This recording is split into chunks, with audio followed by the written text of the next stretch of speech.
A very warm welcome to today's roundtable brought to you by ETHR World. Today, we'll talk about future-proofing organizations in the ever-evolving business landscape. The pace at which businesses are changing and evolving, furnishing a company to excel in changing business landscape doesn't confine to just technological advancements. A successful company needs to adapt to change more rapidly in sync with the right infrastructure and workforce readiness to take on new challenges and embrace new ways of working. We have crafted a roundtable with a focus on digital skills of the future, upskilling the workforce with the skills of tomorrow, and staying relevant to the ever-evolving technology landscape. Without further ado, I would like to invite our panelists for this session. My first panelist for this evening is Dr. C. Jayakumar, VP and Head, Corporate HR, L&T Group. Welcome, Mr. Jayakumar. Hi. My second panelist for this evening is Mr. Pradipta Banerjee, VP HR, Global Leader, HR Centers of Expertise, CGI. Welcome to this session, Pradeep. Thank you. Good evening, everyone. Please join me in welcoming Ms. Anupam Trehan, Head People and Communities, Cisco, India and SAARC. Happy to have you here, Anupam. Happy to have you here, Anupam.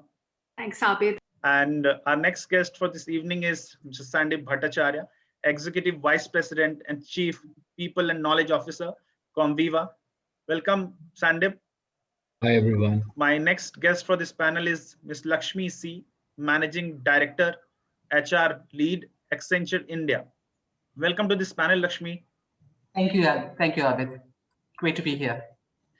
Thanks. And please welcome Mr. Raghav Gupta, Managing Director, India and APAC for Coursera. Welcome to this session, Mr. Gupta. Thank you, Abid. Great to be here. Thank you, everyone. Thank you, everyone, for joining in.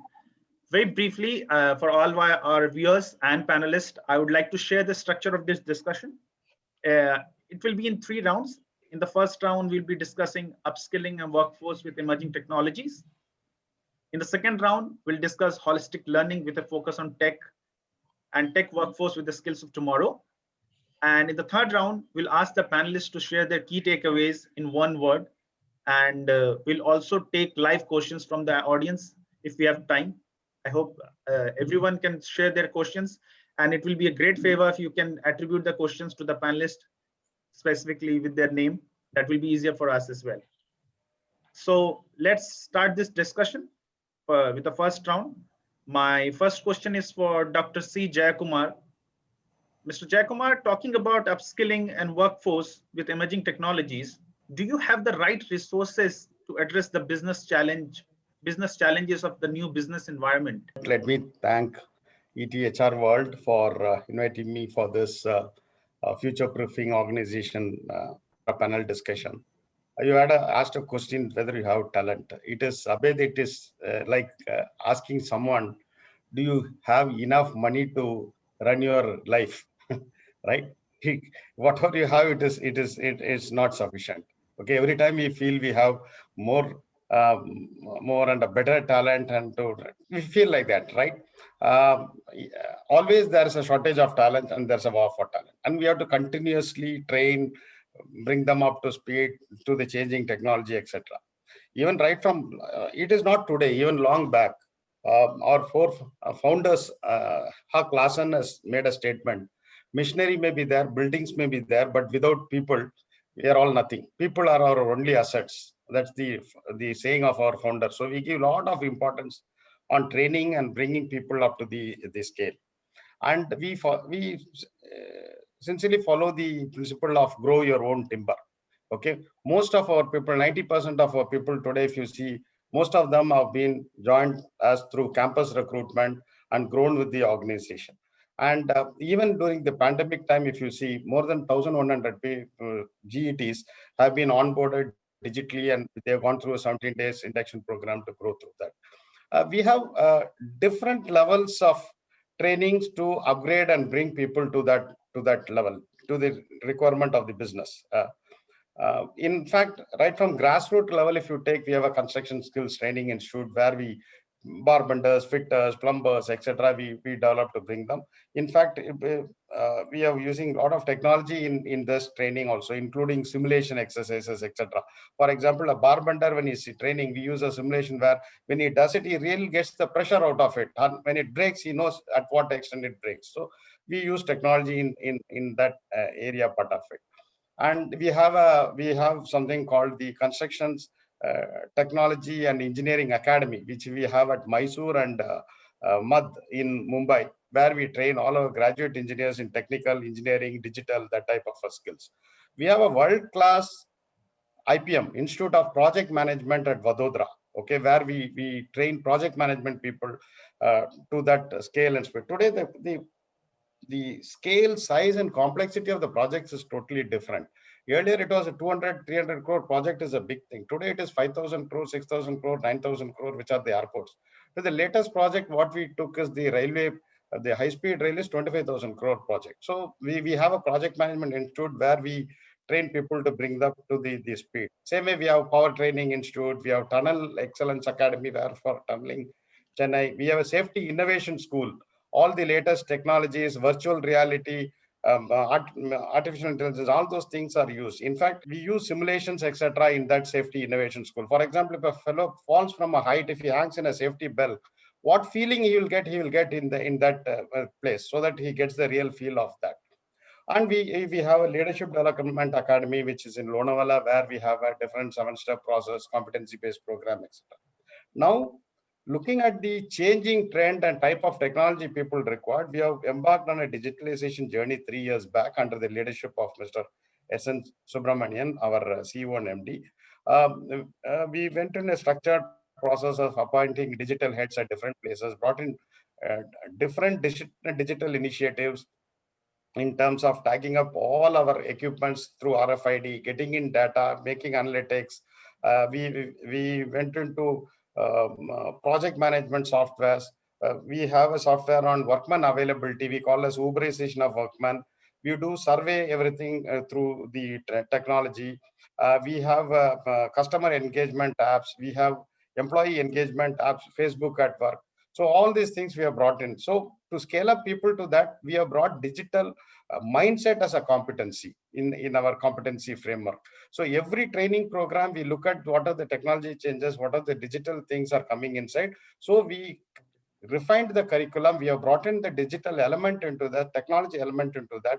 We trained the people and upscale the people to keep pace with the current requirement. We have a BIM Academy in Chennai, which talks about building intelligence modeling. So it is a continuous process. Maybe technology is growing at a speed, at a pace, at 60 kilometer speed. We keep pace with that HR to bring in that into the training curriculum, to that our people are also developed to that scale, speed, and size. So it is a continuous process, Abid. Thank you. Okay, Mr. Jayakumar, I got the point. I really appreciate that. Yes, it is a continuous process, and we all need to keep up with the pace with the business environment. Thank you for sharing your thoughts, and you rightly pointed out about about learning and keeping up with the pace. So I'll move on to Ms. Anupam Trahan. So my next question is, what's the state of readiness of your workforce in terms of the emerging tech skills? And what is the talent gap that you're looking at, Anupam? Sure. I would like Dr. Jayakumar spoke about, right? When you actually take a step back and look at, the pace at which technology is progressing, right? So I don't know if for some of the attendees, if you actually follow the Gartner technology trends, it's interesting to see over the last 10 years, the rapid pace at which technology obviously has been evolving. And I think also the other thing that's become very, very real for organizations across industries is digitization and going digital, right? And so it's literally transforming the way that organizations work. And what you see that translating into is, the need for skill sets in, let's say, AI, ML, or AR, VR, or IoT, cloud, security, collab, etc. So a lot of investment in technology skills. But I think the other one that it is also leading out as well is the need to invest in skill sets like agility in mindset, right? Resilience, the ability to collaborate and work across multiple work units, the ability to work in a team. So I think there's a need for both technical skill sets, but there's also, what earlier used to be called as softer skill sets, but which I think are a lot more harder to learn in this new world. So for us at Cisco, honestly, our learning strategies are very, very deeply rooted in being agile and evolving with what's happening with our business, what's happening with the market, and what's in the need.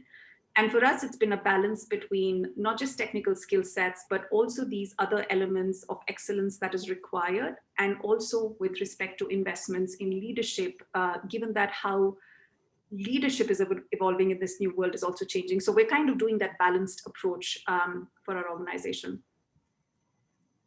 Thank you so much. Thank you so much, Anupam, and for sharing your thoughts and keeping it balanced. That's a very tough thing, but that's the most important thing to do. I hope everyone agrees. My next question is for Sandeep. What is your top of the mind challenge in terms of upskilling your talent pool to address the current skill gaps? Yeah, so Comviva is a global leader in digital mobile solutions, and digital experiences are what we really focus on. And being a global leader, the kind of churn rate and demand for your people in the market is extremely high. So that's one point. The second point is that as adults will not be taught like kids saying that I will teach you today and get the benefits after 10 years. I'll become a big man or a big lady and earn a lot of money. Those kind of concepts don't work. Adults learn when they have a real just-in-time requirement. So in that kind of a context, what really happens is that they're always under pressure for bandwidth because you have current projects running, you have to acquire new skills. So the one challenge we're facing right now is the continuous need to have upgradation of capabilities, but along with that, the need to manage bandwidth because people are always stuck on a tight deployment, and those kind of things obviously come. And there's no concept of bench that we don't have as a company. And because we are in a product space, we're not in a services company where there's a little bit of bench concept that is built. So that's one. The second challenge we're dealing with is the part of practical exposure. If you look at Princeton model of learning, it says 70% learning happens on the job, 20% through feedback, and 10% through actual programs. And so how do you get the practical exposure for the projects? And we're looking at very high-end skills in machine learning, AI, and in terms of cloud and virtualization and those kind of capabilities, full stack development journey for people. So how do you give the exposure of the projects that they are not even deployed into completely? Some people are already on the job, but some are not. So acquiring and providing the practical exposure of projects and deployments is a second challenge. A third challenge I would say is if you look at the talent pool and the kind of capabilities, it's a wide variety of capabilities you need to cover. And a lot of technologies and a lot of expertise is required. Some may come from one partner, something will come from somebody else. How do you get this whole picture into one single canvas of automation for the employee, for the managers, for the leadership to see and get the scorecards of people? So automation obviously is a big thing which has to be integrated to one single place.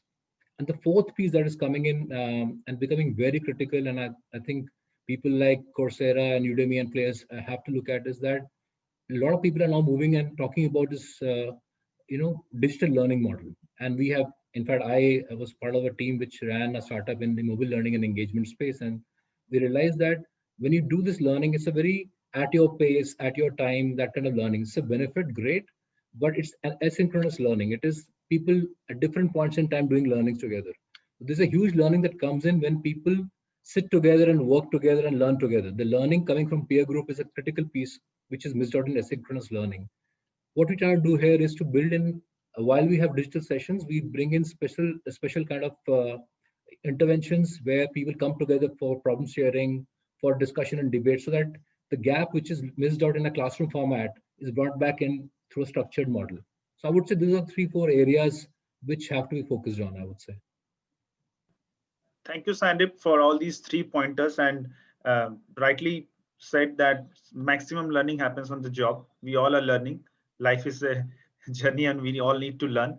And I'm moving on to, I'll ask my next question to Pradeep. Pradeep, what does a successful data cloud tech literacy program look like? How do you measure its success? I think any learning effectiveness or any success of learning is fairly simple. I mean, you follow the same model to figure out whether the learning content was good, whether the whole process of learning was okay, and then ultimately the real test of learning is the use of the learning, in real life and at work. And I think one of the things that we do as an organization, we are a software services organization. We are in the consulting space, in the IP development space. So one of the things that we do, we work very closely with our clients first to understand the need of learning. So we don't do it in isolation. As an organization, we don't decide learning paths or learning curriculum of our employees, of our members in isolation. We do it in consultation with our clients. But at the end of the day, as a software services company, whatever we do it for our clients. And hence, once a learning is completed, and as Sandeep was saying, the 70-20-10 model, once we complete not only the 10%, but also the 20 and somewhat the 70, we actually go back to our clients and figure out whether our readiness of our members, readiness of our employees, meet the needs of what the clients were looking for. And it's a kind of a continuous process. It's a loop that we continue doing it. So basically what I'm trying to say is that learning and learning specifically in skills that you mentioned, Abid, is not something that is done sitting in a dark room and figuring it out. It's not done where members' aspirations are only met or employees' aspirations are only met. It is done in consultation with the business, in consultation with your clients. And then at the end of the day, all stakeholders kind of jointly agree whether the learning has been useful or whether learning has been effective. That's how we do for all learning, and this is nothing different for all the new age technology stuff that you spoke about, Abid. Thank you so much, Pradipta. Thank you so much for your thoughts. Now my next question is for you, Lakshmi. Who have been the key partners in the business to design a holistic data, cloud, and tech literacy program, if I may say? It's an important strategic question that we as HR leaders need to think about as we design and execute a holistic cloud tech program. Let me kind of begin. Maybe I can provide context in terms of how we did this at Accenture. Firstly, at Accenture, learning and upskilling our people is a key business priority for us, right? Globally, we invest close to about $1 billion in training our people every year, which really helps make sure our people stay relevant for our business, for our clients, and have the right skills to be future ready. But specifically on some of the cloud and digital skills that you called out, we've been on this journey for over 6 years now. 6 years ago we said we want to be in the new, and we started rotating our people into the new skills about 6 years ago. And last year we announced that we're no longer rotating, but we are in the new, with nearly 70% of our revenues coming from the new. Now, this has been achieved by, with a really strategic focus on training and rotating our 500,000 people. And that commitment came right from the very top. Like I said, it's a business priority. It started with Pierre, who was our previous CEO, and continued with even greater rigor with Julie, Julie Sweet, when she took over as the CEO. In fact, when she took over as the Accenture CEO, she did something I've not seen many leaders really do so transparently. She decided to learn out loud. Let me tell you what that means. Then I'm sure other organizations do this as well. At Accenture, we use learning boards very, very actively. And what Julie did was she created her very own learning board, and then she shared it out with 500,000 people to tell them what she's learning, how she's learning, and kind of that set the tone right at the very top, and the mood as well in terms of how we as an organization were going to learn together to really unlock people's potential and get them to become technologically fluent in some of the latest emerging technologies, right? So for us to kind of scale, ours is, like I said, we're 500,000 people across all countries. So the design of our cloud and our technology programs for an organization to this scale and size like ours required several partners, internal as well as external, who had to come together to really make this magic happen. And HR and deep learning experts within HR really focused on really the expertise around content design to ensure it is intelligently curated, it is personalized, it is brain friendly, so that learning is truly durable and sticks. And our labs then brought in infused AR and VR to make the learning truly immersive and fun. And the content itself, interestingly, was created both by our own in-house SMEs and external partners. So in-house SMEs, people started teaching each other by content that they put up on our own internal learning platform. And externally, for example, we've been partnering over the last couple of decades with Microsoft. We even have a unique joint venture with them focused on offerings like AI and cloud, etc. And as part of this partnership, today Accenture has one of the largest number of Azure certified professionals who are helping our clients move to Azure cloud. And similarly, we have other partnerships as well. So that's kind of really about content. And then I think someone mentioned about this as a continuous process, and that's so true. We need to stay ahead, and we need to stay ahead and know what's coming around the corner, what will be the next horizon skills, the next new, and that's where some of the capability and insights from some of the organizations that we acquired, like Fjord and Drogafire, has really helped us stay ahead to kind of identify some of these patterns. But for it to really stick, I think it all comes to life for our people when it gets aligned very closely with how they then get staffed based on the skills they acquire. So it needs to align therefore very, very closely with your the talent needs of the business, so that it also then helps individuals build their career. So in summary, you need to view this as a business priority. Every business, I think Anupam mentioned this, every business is a technology business today, no matter which industry you're in, how big and how small you are. And so therefore reskilling and learning needs to become a business priority, especially in some of these new technologies. And they need to be on your business leaders' priorities, just like every other business metric that they are chasing today. And as HR leaders, we really need to enroll them, work with them to shape the strategy. And we then bring in the expertise in the form of learning design to ensure that we're able to really drive uptake of learning at scale and at pace, to ensure that learning is durable, it is immersive, and it's truly personal for our people. Back to you, Abid. Thank you so much, Lakshmi. I think I've got my takeaway from your response, learning out loud. We all need to learn out loud. And for 500,000 workforce, for a whopping $1 billion. Thank you so much, Lakshmi. Now I will move on to Mr. Gupta, or Raghav, as I can say. So, Mr. Raghav, what changes has Coursera observed in the last few months, or rather than last 1 year? Would you like to share some insights on what learners are learning and what enterprises are focusing on, and what it means from a digital transformation point of view in the new business environment? Definitely, I've also learned a few things from Coursera. I have enrolled in a few of the courses as well, but I would like to have your insights. Before I jump in, just what Lakshmi said, right, that learning is a business priority. And I don't know if the audience kind of got the significance of what was mentioned, but $1 billion is 7,500 crore rupees spent on learning. It is a very large, very significant, really, walk the talk kind of an investment. So as a business leader at Coursera, I have the benefit of a lot of data, right? There are millions of people learning on our platform. There are thousands of companies learning on our platform. I pulled out a few slides just to share what we've seen in the last year, which has of course been a period of, rapid change, of disruption. And with your permission, if I can quickly share my screen. So the World Economic Forum and other organizations have been calling this a period of double disruption, right? Automation was already happening, like I think Anupam spoke about it, Pradipta spoke about it as well. COVID is the other disruption that kicked in. And we're seeing 4 things happening. So lots of jobs are getting displaced, right? Irrespective of what we hear, technology is displacing jobs, right?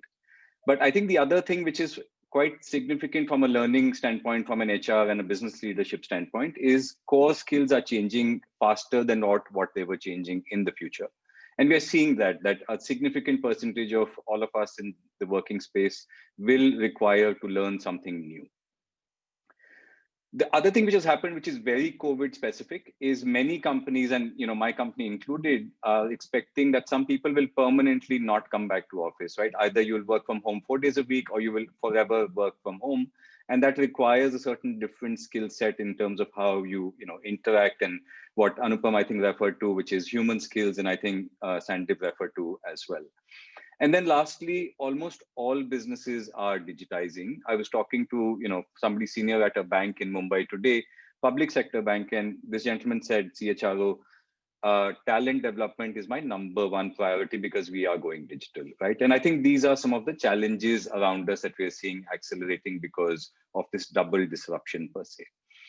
The other thing I think that we are seeing, and I think this is a slide or some version of this slide that every business and HR leader would have seen, that lack of professional development is the top reason for employee turnover, right? What you see here, which is data for 2019, that the single largest reason for employee turnover has been professional development, especially younger people and so on and so forth. I think what we've seen last year is that many companies have looked at learning solutions to provide this professional development, but turnover actually has gone up. And I think a question that we've been asking, companies that we've been working with is, if this is a key criteria for you to, drive employee engagement, which is learning, what is the kind of learning that you need to be able to offer to be able to meet this challenge of professional development? And I think these are two challenges that we are seeing. But there's some good news that we're seeing coming out of the impact of learning as well. And this is a piece of Coursera research where, we looked at how businesses have performed, and is there a correlation with business performance, between business performance and the kind of skills those businesses have. And there's a lot on this slide, but I'll share the headline here.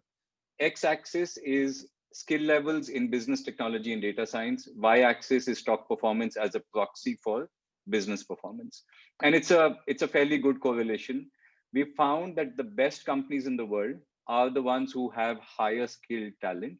And many HR leaders are using this to go out to their CEO and CFO and say, don't cut my budgets, give me higher budgets for learning and development, because we can have direct impact on business outcomes by investing behind our people. And this is actually a report that we put out last year called the Global Skills Index, which might be interesting for the audience to take a look at as well. So this is good news that it is measurable to connect, learning outcomes with business outcomes.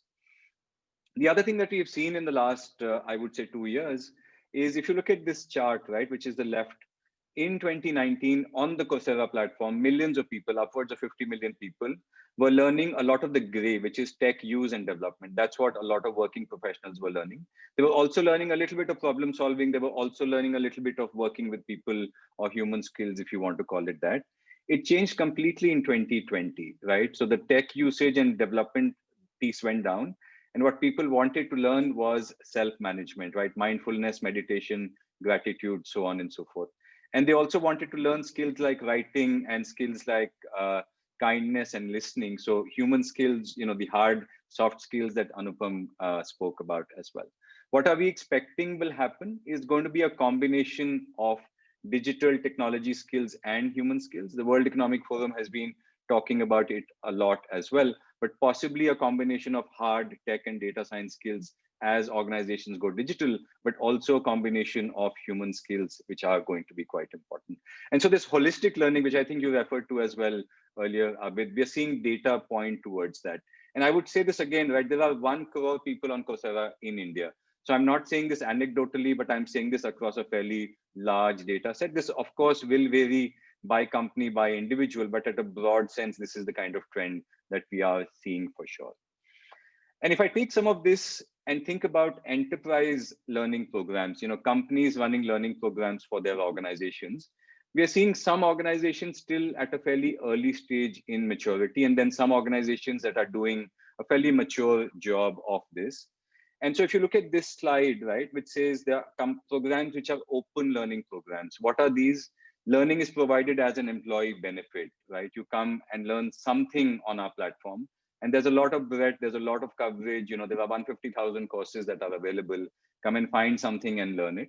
These are early stage maturity programs. You think you're impacting employee skills, you think you're impacting employee turnover. In reality, we are not seeing that happen in these kind of learning programs.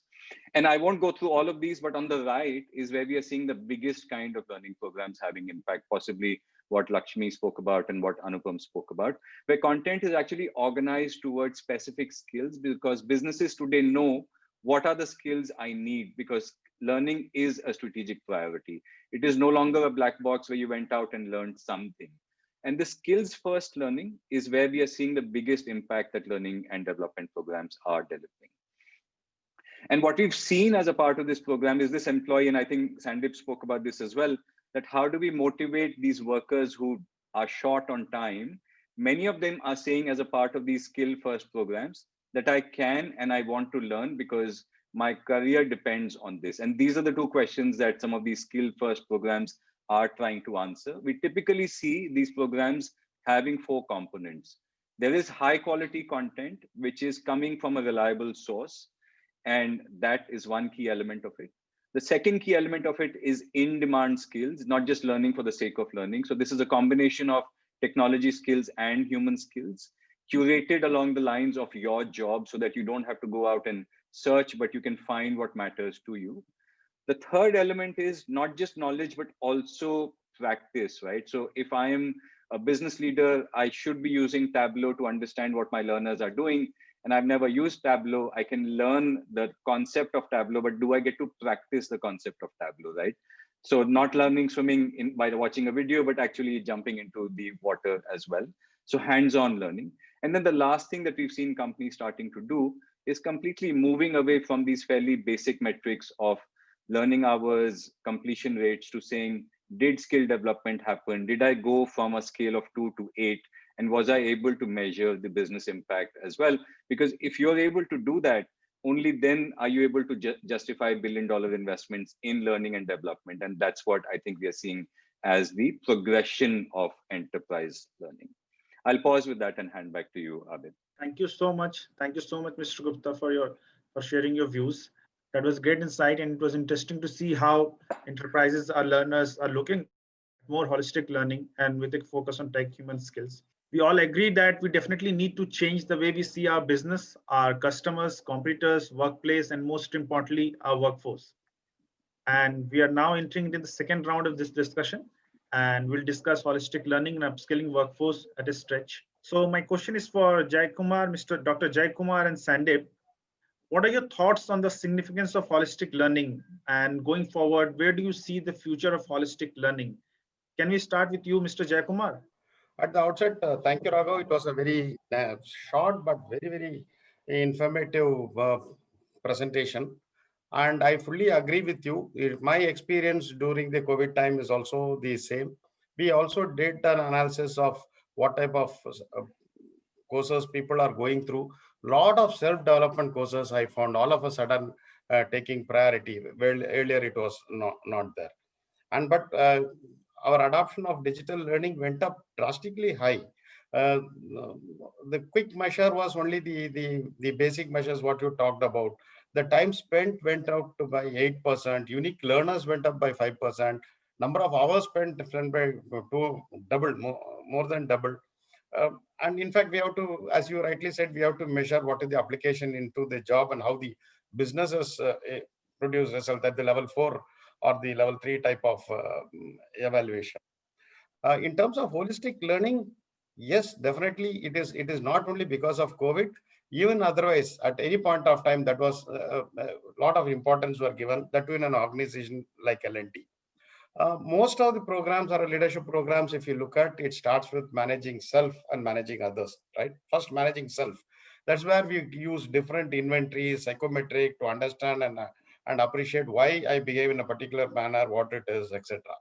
And we extensively used yoga as a part of most of our training programs. Okay, in fact, we have gone to an extent of doing a research with Art of Living, where we put a control group, experiment group. We did a experiment on the study on the impact of Sudarshan Kriya on occupational stress. We had various parameters like participant stress, life satisfaction, emotional stability, emotional intelligence, including they were taken blood tests before and after, cholesterol and the heart rate variability, etc. And the finding was intervention was significant. The stress level was significantly reduced. Including peers mentioned that their emotional intelligence or emotional way of behaving has went up. That it is that case study is available in the net. It has been published. So holistic learning is a part of our entire curriculum. We have courses on emotional intelligence. We have courses on mindfulness, cross-cultural sensitivity, conflict management, problem solving. So All these courses have also been moved into our digital ATL medium. And definitely the holistic learning is the order of the day today because of the stressful life and the challenges and the work pressure happening around. Thank you, Mr. Jayakumar. I'll definitely ask about your favorite asana after this uh, session. But now I would like Sandeep to add his thoughts on the same. So before I go there, on a lighter note, on Raghav's slide on correlation between revenues and profitability or good performance of the company and skills, I would say the other way around. People who have got money are spending on paid training programs. So that's one way of looking at it. But jokes apart, serious note, I think there's a huge impact which is there because the capabilities are not only adding value to your cost structure, but also the revenues because you are winning new deals. You're able to present yourself better in front of the customers. And employees, of course, their life journey and career journey obviously gets impacted. But at our company, for example, we're taking this story to the point of saying, what is the correlation of your capabilities to the percentage of lateral hires you have in the company? How much of replacement cost is being put in because of the fact that you're investing on capabilities and competencies? So we are actually getting down, for example, the ratios used to be like 70% of our hiring was laterals. We brought it down to like 45% levels, and target is to take it down to like 15% levels in next 2 to 3 years time. And that's a huge cost impact, engagement impact on employees, because obviously you get faster, higher level roles, the fact that your overall holistic learning goes up. So all those elements are coming in.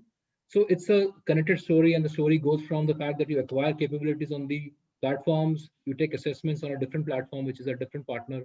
Then you go and prove your skills on the ground. So integrate what Pradipta was talking about, the whole integrated story of proving on the ground. And that's when you acquire a competency, not just because you did a training program on an interface. So that's one. On holistic learning, I would say it's broken into two parts for me. One is the element of tech skills, of course, and the soft skills of customer management or stakeholder engagement, listening capabilities, and the fact that you are able to perceive the issues from the point of view of the other side. Those are obviously the elements of interpersonal skills and elements like those. But I would also I also add the fact that you have your holistic learning from the point of view of learning itself. Learning happening because I am an individual, I have a trainer involved, I have a peer group from whom I'm learning. How does all these interfaces work together to create a holistic learning model? I would say that also is a piece of holistic learning we need to look at, because it's a context of what you're learning, against what environment are you learning, who is training you, who are you picking up your threads from. So all those elements become part of my holistic learning, apart from the fact that I have to have soft skills and hard skills put together in an overall piece. So I would say that's going to be more critical, not just the part of what you're learning, because who are you learning from, what are you imbibing, who's coaching and mentoring you, apart from the fact that you're learning from the overall interface of technology. Thank you. Great points, Sandeep and Mr. Jayakumar. I'll keep a note for myself as well. And now we'll ask Lakshmi, Anupam, and Pradeep. My question to you is, how are you coping up with the accelerated demand for digital data and cloud? And how do you look to upskill your tech workforce with the skills for tomorrow? Can we start with you, Lakshmi? We are, as you all know, we are in the fourth industrial revolution, which coupled with the shifts we seeing in how we work and live today, well, not exactly post-COVID, but we can probably say post-COVID, now that the vaccination has started, our businesses and all our clients have become digital businesses, irrespective of which industry. And that has significantly accelerated the need for our people to, irrespective of the function, whether I'm in HR or finance or actually doing a technology job. While your question is very specific to the tech workforce, I think it's really made the need for becoming digitally savvy and technologically fluent is kind of prevalent across. And for us at Accenture, this is even more of a reality, because for quite some time, our people have been enabling other organizations, our clients, really, enabling their digital transformation globally. And so in addition to really hiring at scale for some of these new tech skills, digital and cloud skills, our big focus has really been on investing and upskilling our people at scale in the new technologies, all our new joiners, as well as our existing people, helping them move from older technologies to more of the new, the cloud, AI, blockchain, agile, DevOps, etc.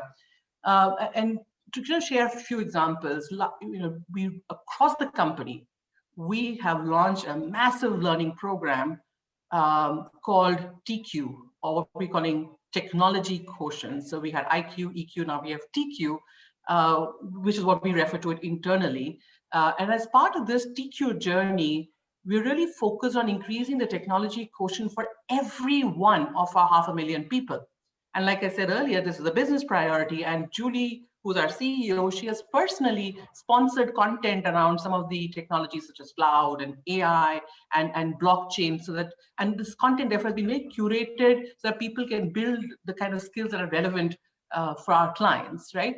And of course, we have our own in-house learning platforms that's completely digital, naturally, which provides customized reskilling offerings that is available on demand, anytime, anywhere, any device for our people. And then the content is really inspired by the latest digital trends, carefully curated so that people can, based on their individual proficiency levels, decide how they plan their learning.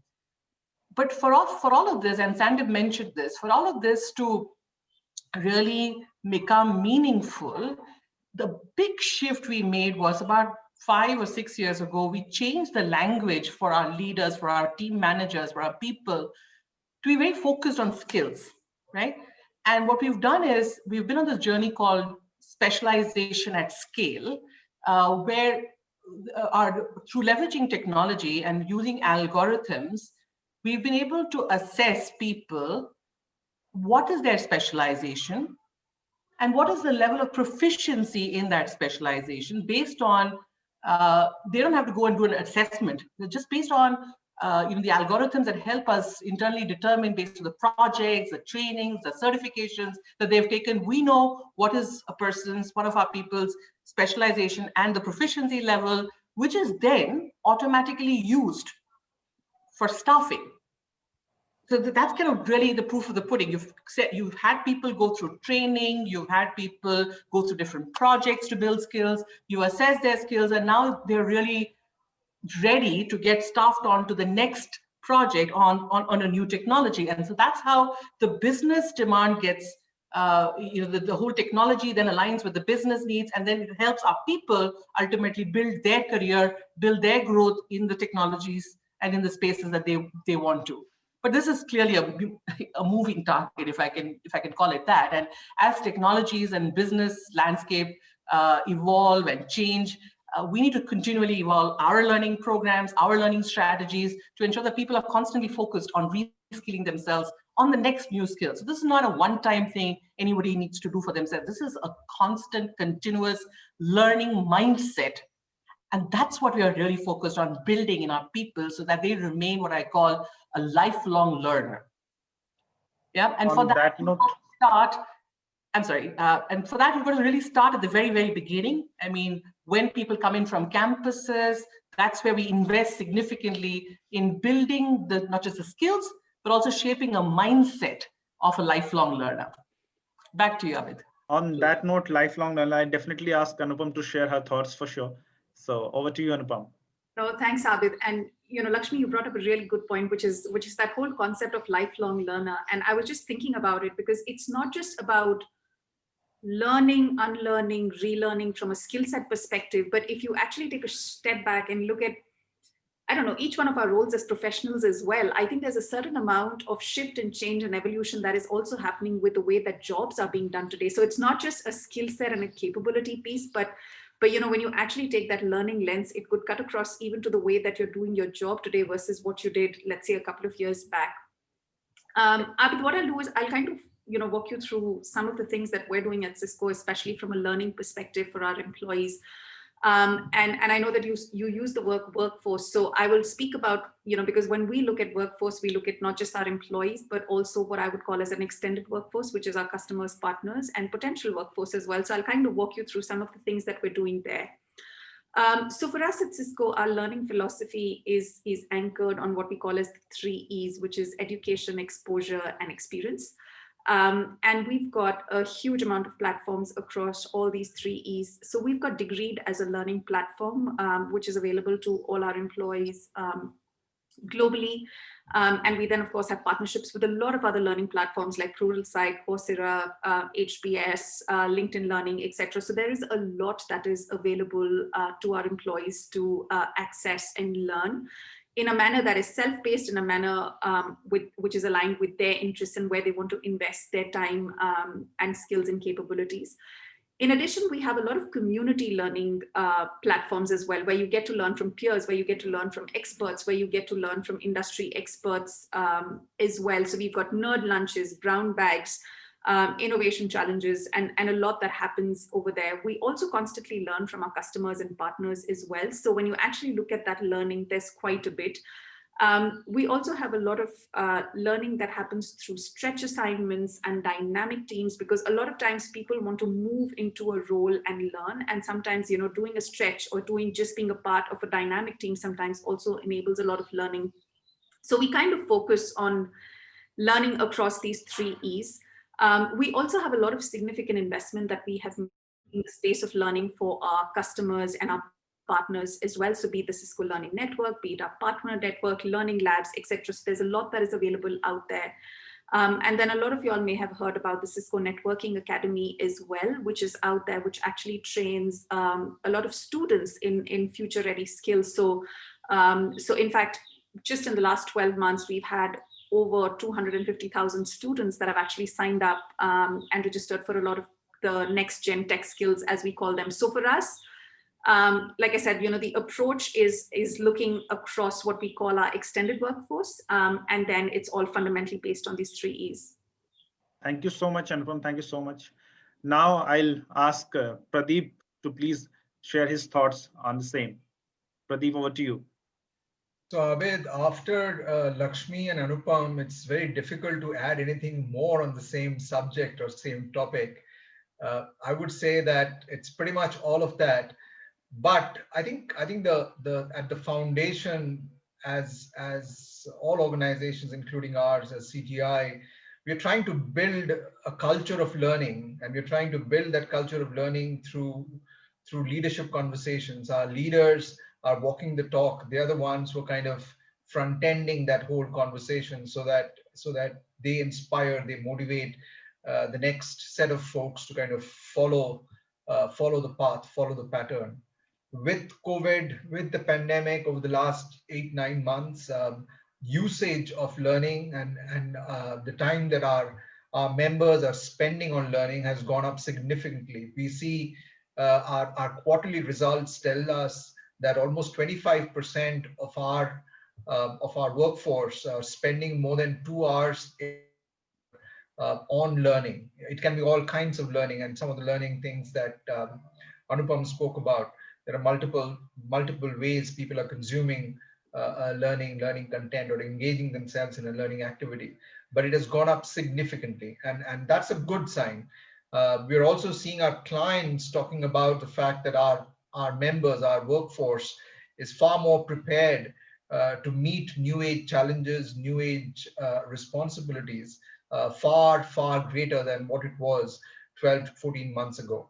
So I think there is a deep desire and aspiration amongst our workforce to really capture this opportunity, to really embrace on this opportunity and invest the time, energy, and money in some cases to spend on learning, to invest in learning, and pick up new skills, new areas that will help them, and obviously help them from a client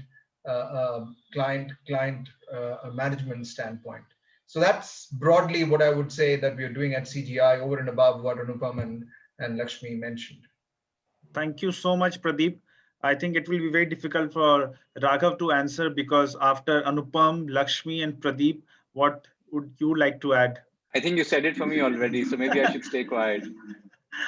Okay, that's not a problem, because I think we have 10 minutes in hand, and I just want to add a couple of points. Sure, Sandeep. So I think if you look at the whole trend, and the learning is, if you look at learning in isolation and look at it just from the context of where you are in like an island, then you can stay at the old model of learning delivery. You know, you have a learning model, you train people, you trigger the need for training, and then they acquire the capabilities. but the whole context has to be seen from the point of view of the context of market and market dynamics and customers and other competitors trying to get your people in, because everybody is a need, right? So from that point of view, I think the learning delivery has to change from learning delivery to talent management, and that ownership today is still divided in organizations in different buckets. But I think the fact that you have capabilities which are now at a kind of acquired state, getting those people to have the right roles, ensuring engagement during the journey, because while the people are acquiring capabilities, it could be a 140-hour program. A full stack program is a 140-hour program which goes through 6 months or 8 months of journey, right? Halfway through, there could be people coming in and picking up your people. So how do you ensure engagement, retention, and then deployment?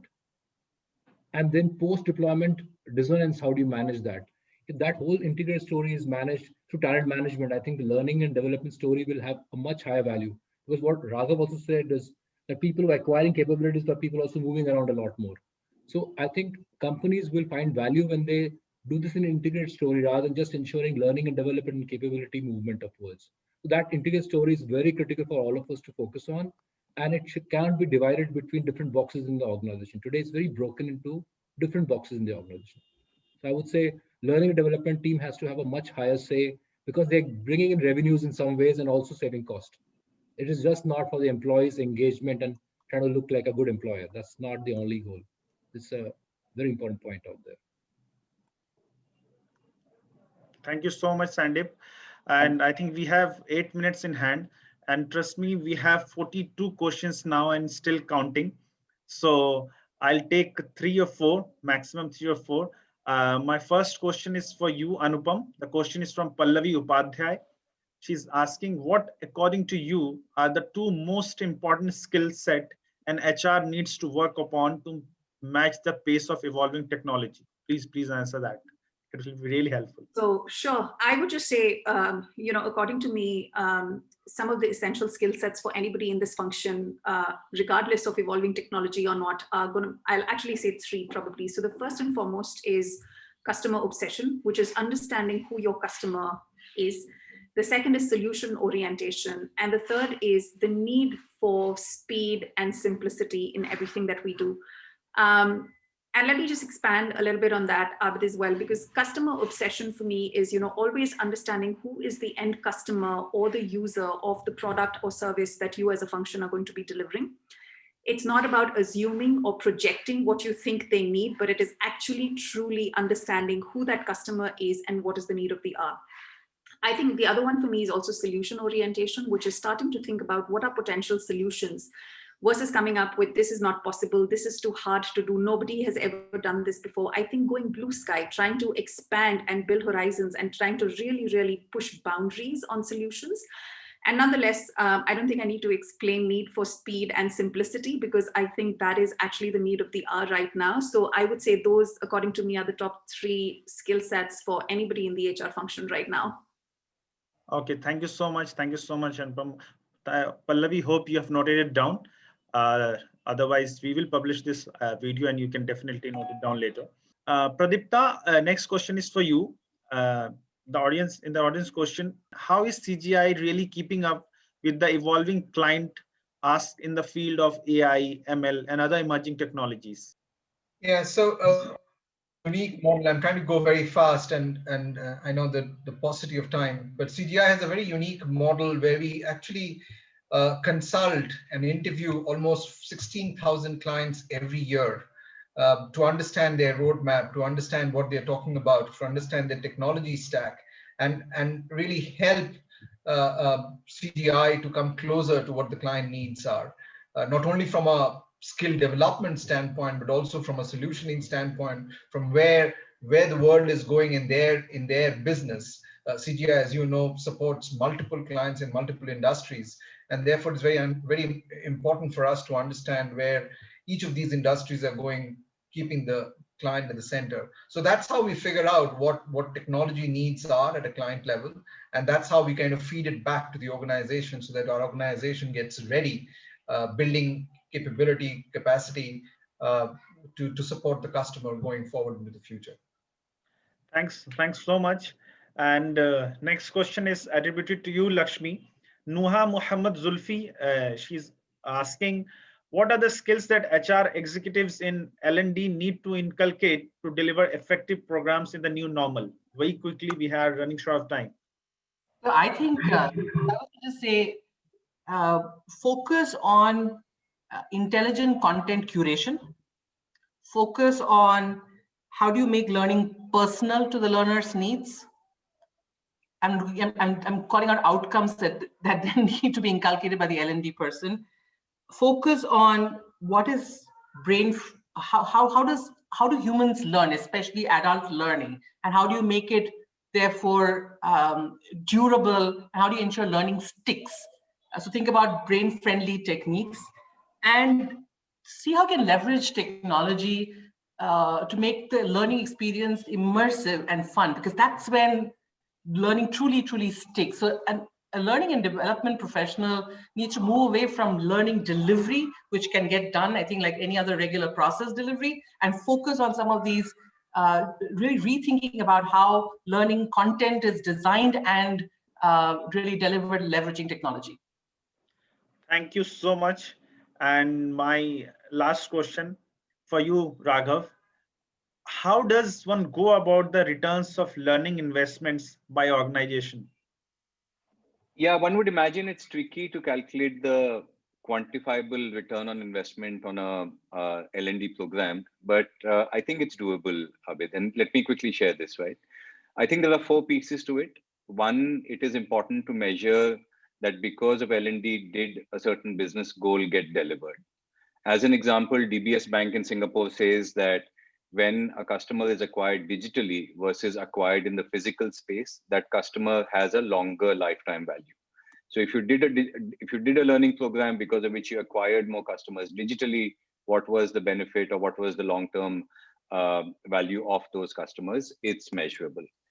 The second impact of all of this is, I was talking about hands-on learning. Many companies invest in technology, but they don't realize the full value of that technology. I think there is Accenture research which says, only 10% of the investment in technology is realized by companies. I think hands-on learning, the kind I was talking about, can actually help you realize better value from the technology that you have purchased. You bought Salesforce for your salespeople. They're only using 10% features, but because you provided them hands-on learning, they're able to use 40% of the features of Salesforce.